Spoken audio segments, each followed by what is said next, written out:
হরি বল রে বল রে বল রে হরি বল রে হরি বল রে হরি বল রে বল রে বল রে হরি বল রে। বলছে হরি নামে যদি জীবকে মুক্তির পথ দেখায়, আমি পাখি হলাম তা কি হলো? আমিও তো কথা বলতে পারি।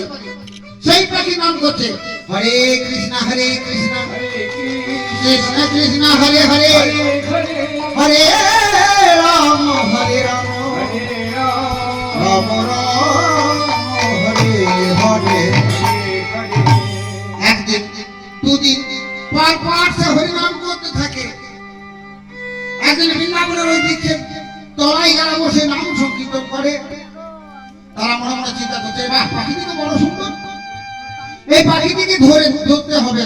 পাখি ধরার কৌশলে সেই পাখিটিকে ধরা হলো।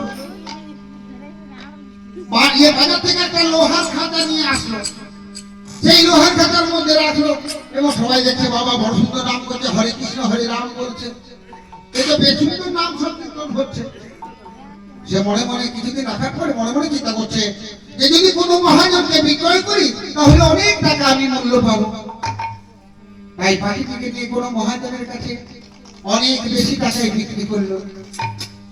মহাজন দেখছে, বাবা বেশ সুন্দর পাখি, কিন্তু হরে কৃষ্ণ হরে রাম বলে, একে তো লোহার খাঁচায় রাখা যাবে না, একে আমি রূপোর খাঁচায় এনে দেবো। তাই রূপোর খাঁচায় এনে রূপোর খাঁচার মধ্যে ভরে দিয়েছে। কিছুদিন থাকার পরে ওই মহাজন বলছে, একে যদি আমি রাজার হাতে তুলে দিই, রাজাকে যদি উপহার স্বরূপ দিই, তাহলে কি হবে? রাজা আমাকে অনেক উপহার দেবে, মূল্যবান রত্ন দেবে।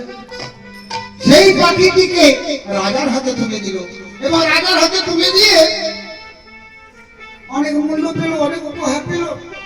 রানীমা বলছে, না না, এত সুন্দর নাম বলা পাখি, এ তো বৈষ্ণব পাখি, একে তোর উপর খাঁচাতে রাখা যাবে না, একে সোনার খাঁচা আনতে হবে। রানীমার আদেশ মতো আবার সোনার খাঁচা এলো। সোনার খাঁচার মধ্যে সেই পাখিকে প্রবেশ করানো হলো। জ্ঞান পিপাসু